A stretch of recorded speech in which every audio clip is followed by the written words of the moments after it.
Okay, let's go ahead and get started. So, good morning, good afternoon, or good evening, depending on where you're joining us from today.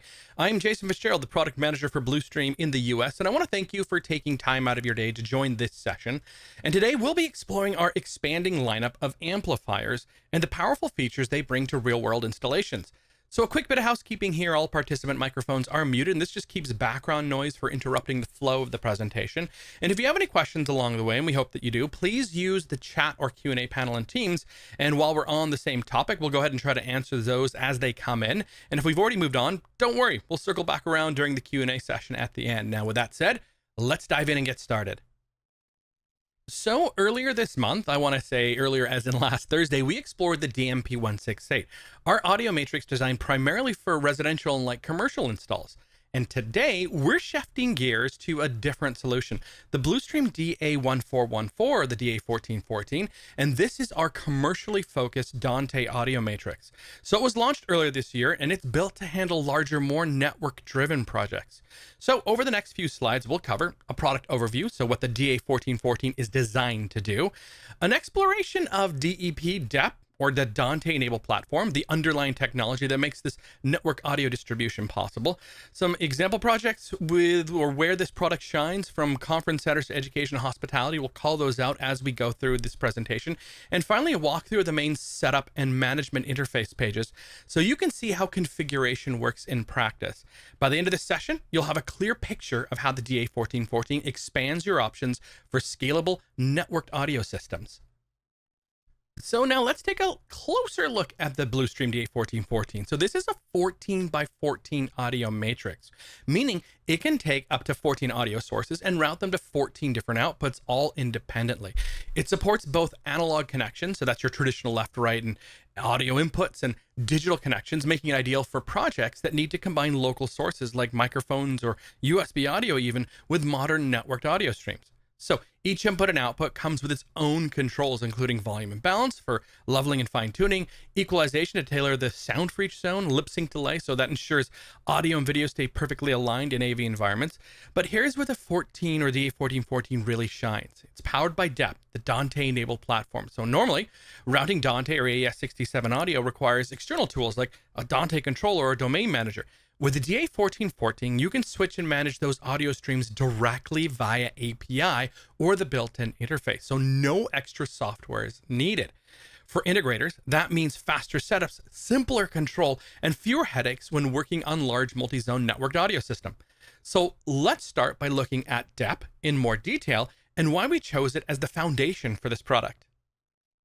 So many of you will remember the year after COVID, when the industry hit a major roadblock. For a time, Dante audio products couldn't be produced fast enough because the dedicated Dante chips were simply unavailable. To solve this, Audinate, the company behind the Dante platform, introduced the Dante Embedded Platform, or DEP, or DEP. Instead of relying on a single specialized chip, DEP is software-based license that runs on over 300 standard chipsets already available in the market. So what does this mean for us as manufacturers? Well, it gives us the freedom to build Dante-enabled products without waiting on a specific IC or integrated circuit. More importantly, it allows us to integrate Dante directly with our own API. So in practical terms, this changes how control works. With traditional Dante hardware, routing was managed through external tools like Dante Controller or Domain Manager. With DEP, we can now expose that routing directly in the product itself. So integrators can switch and manage Dante or AES67 audio streams straight through our own API or from a third-party control platform. And because DEP is being introduced across the entire Dante converter line in future products, you'll see this streamlined control approach become standard in Blustream solutions. So now, when routing audio, whether from analog, USB, or network Dante inputs, you can switch to any Dante output without needing external software, making setup and integration far faster and simpler. So let's go ahead and break down the inputs on the DA1414, because this is where flexibility really begins. In total, you've got 14 input channels. And here's how they're divided. We've got 8 Dante channels, so these arrive through the primary or secondary LAN ports on the rear panel. Dante, for anyone new to it, is a networked audio protocol that sends digital audio over standard Ethernet. Having both ports means you can run redundant connections for reliability. We've also got 4 analog audio channels. Now, these support both balanced and unbalanced inputs, giving you flexibility whether you're connecting professional audio gear or consumer level devices. They also include 48-volt phantom power, which is essentially if you're plugging in condenser microphones that need power supplied through the cable. Then we've got 2 USB 2.0 channels available via USB-B or USB-C connections. They can be toggled either with the front panel select button or programmatically through the API, depending on how you want to integrate PC-based or conferencing audio into your system. Together, these inputs make the DA1414 a hybrid solution, bridging traditional analog, USB audio, and modern Dante network audio into one unified system. And that's what makes it so adaptable for commercial installs where multiple source types are in play. Now, let's move on to the output side of the DA1414. So just like the inputs, there are 14 output channels in total, giving you plenty of flexibility in how audio is distributed across zones. So here's that breakdown. Of course, we've got 8 Dante outputs, so like the inputs. This is, of course, sent over the primary or secondary LAN ports, again, allowing you to route digital audio anywhere on the Dante network with redundancy if one connection goes down. We've got 4 analog outputs, so these support both balanced and unbalanced signals, so they can connect to professional amplifiers, mixers, or powered speakers. Balanced connections are designed to reject noise over long cable runs, which is especially useful in commercial installs. Then we've got 2 USB 2.0 outputs. Again, available by USB-B or USB-C. These outputs are selectable using the front panel or, again, programmatically through the API, making them perfect for integrating with conferencing systems or computer-based playback and recording. Now, together, these options mean the DA1414 can send audio wherever it's needed. So whether that's over the network, into legacy analog gear, or straight to a PC, it's a true hybrid design that bridges traditional and modern AV workflows. The DA1414 gives you multiple ways to control and automate your audio system. So whether you're an integrator during setup or an end user managing day-to-day operations, we've got IP control. So that's using the dual network ports. You can access the system over the network. This includes the built-in web interface or control via a third-party control system like Crestron or Control4 using standard protocols. Then we've got RS-232 control. Now, this is a direct serial connection, widely used in professional AV for reliable low-level control, and it's especially handy for integration with legacy control systems, and really that's still in use today. Then we've got the web-based GUI or graphical user interface, which is accessible from any browser. Now, this provides a clear dashboard for setup and real-time adjustments. So no special software required, just point, click, and manage. Together, these options make the DA1414 adaptable to different environments and user types. So from IT managers to AV techs, ensuring there's always a control pathway that fits the project.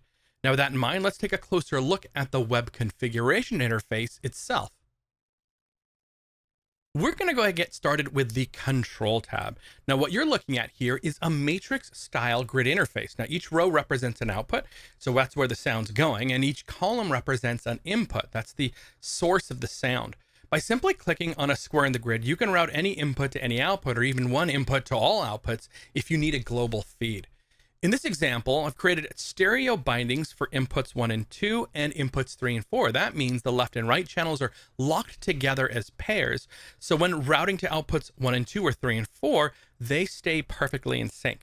This is especially important in stereo zones like lobbies or meeting rooms where you want music or announcements to sound balanced across the space. And for ease of use, both inputs and outputs can be renamed. So instead of input 1 or output 2, you can label them lobby mic, restaurant music, or meeting room speakers. That way, end users see familiar names instead of technical numbers. And then next, we'll look at where those naming conventions are set up. So that's in the input and output tabs. So here we're looking at the Inputs tab, where all of our audio sources come into the DA1414. Inputs are organized into 3 groups. So analog for traditional audio connections like microphones or line-level sources, Dante for networked audio streams over Ethernet, USB for audio from a computer or conferencing system, and here I've opened the analog section where you can see several important tools. So we've got custom naming, so that's of course labeling each input, so you just see lobby mic or streaming player instead of just input one. We've got input sensitivity, so that's where we can adjust the gain so quiet sources can be boosted or loud ones can be trimmed down. Then we got 48 volt phantom power. Now this switch provides power to condenser microphones, which require electricity through the same cable that carries the signal.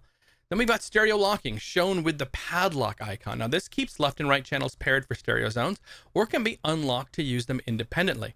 And then of course we got mute control. That instantly silences a source when we need it. At the bottom, you'll also see input grouping. Now this allows you to combine multiple inputs into up to 4 groups, each with its own volume, mute, and label.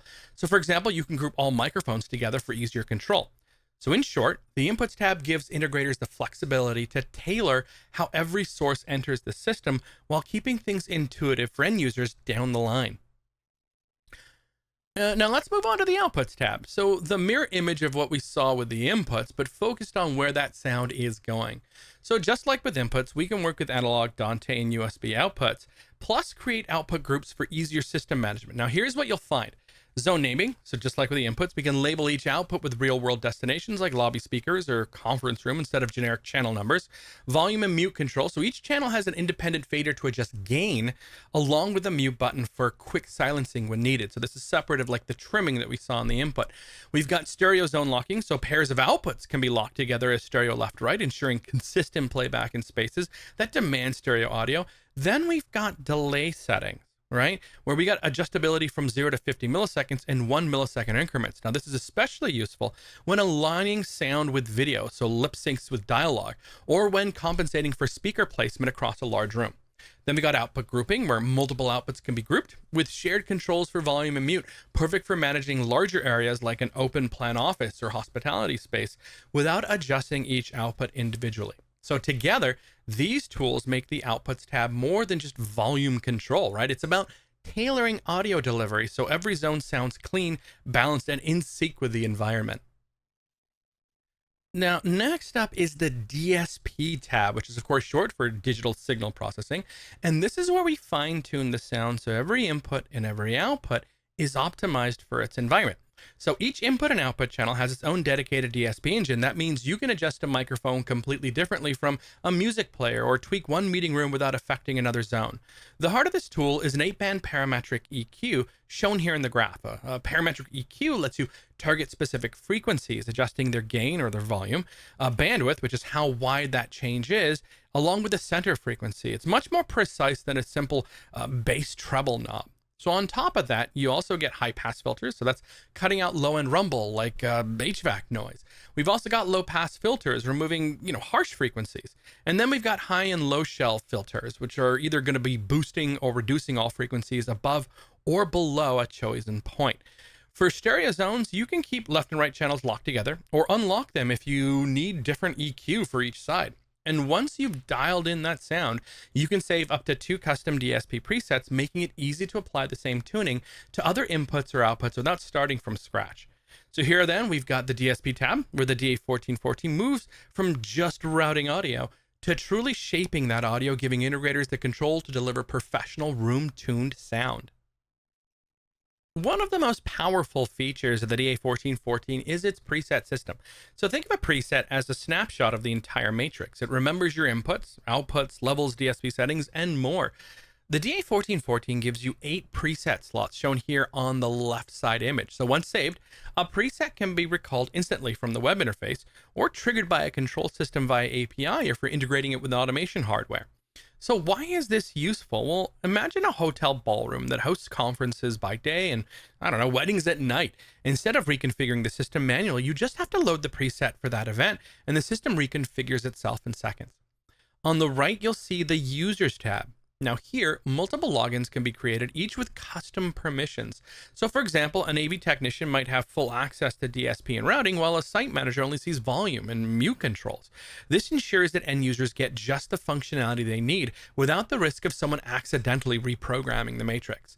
And so together, the presets and user permissions give integrators the flexibility to build a system that are both powerful behind the scenes, but also simple and safe on the surface. So that, of course, talks us or gets us to the DA14 by 14. Really, its true power is in flexibility, right? It's designed to fit into a wide variety of environments. So let's take a look at some of those common examples. So think about like corporate boardrooms. Here, the DA1414 can mix microphones, conferencing audio, and playback sources into a clean, distributed system that ensures everyone hears clearly, whether they're being, in there in the room or dialing in remotely. In hospitality spaces, so in lobbies, restaurants, or lounges, the Matrix handles background music, paging, and even local inputs with smooth switching between them. Houses of worship. Now, these spaces often combine live microphones, recorded music, and streaming feeds, and the DA14 by 14's DSP and presets make it easy to balance clarity for speech with richness for music. In education, classrooms and lecture halls benefit from the ability to pull in multiple sources, laptops, microphones, and streaming content, while routing them to different zones like speakers in the room and recording systems. In marine and luxury installs, yachts and super yachts are increasingly networked AV environments where space is at a premium. With Dante and analog USB support, the DA14 delivers both efficiency and scalability. And really, that's just scratching the surface, right? So whether it's government buildings, entertainment venues, or residential installs, the DA14 was built to be adaptable, intuitive, and easy to deploy wherever flexible audio distribution is required. And with that, it brings us to the end of today's walkthrough of the DA14 by 14 Audio Matrix. It was a quick one today, guys, but hopefully this session gave you a clear picture of how the DA14 fits into real-world projects. So whether it's in corporate, hospitality, education, or residential environments. But we're not stopping there. Next month, we'll be introducing the ACM1000 Advanced Control Module for our AV over IP platforms, along with our new power distribution solution. So keep an eye on the website over the next couple of weeks for full details.